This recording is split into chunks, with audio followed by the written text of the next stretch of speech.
2025-এর ভাইফোঁটাও খুব ভালো কাটলো আমার।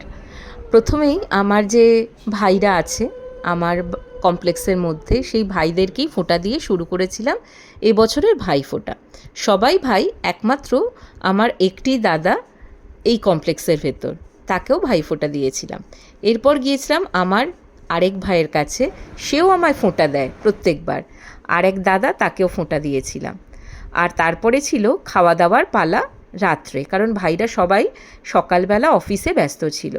পমফ্রেট মাছ ভাজা ছিল, এছাড়া ছিল মাছের মাথা দিয়ে ডাল, ইলিশ মাছ, চিংড়ি মালাইকারি, আর চিকেন কষা, মিষ্টি, পান, ছিমছাম মেনু ছিল।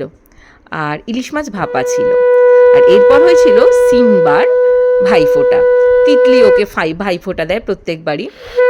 তো একটু শাঁখের আওয়াজে ভয় পাচ্ছিল, ভয় নয়, ও একটু চমকে চমকে উঠছিল। তাও ও প্রত্যেকবারই খুব এনজয় করে ভাইফোঁটাটা। তিতলি তো ওকে ভাইফোঁটা দিল, আর অল্প একটু মিষ্টি ওকে খাইয়েছিল, যেহেতু ভাইফোঁটার একটু মিষ্টিমুখ করতে হয় তাই জন্য। সিম্বা তো মনে হলো খুব এনজয় করেছে, নিজেকে স্পেশাল ভাবতে কার না ভালো লাগে।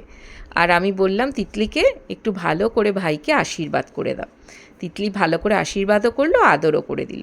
আর এখানে আমাদের কমপ্লেক্সে টুবানকে তিতলি ফোঁটা দিয়েছিল, কেটে গেল ভাইফোঁটা।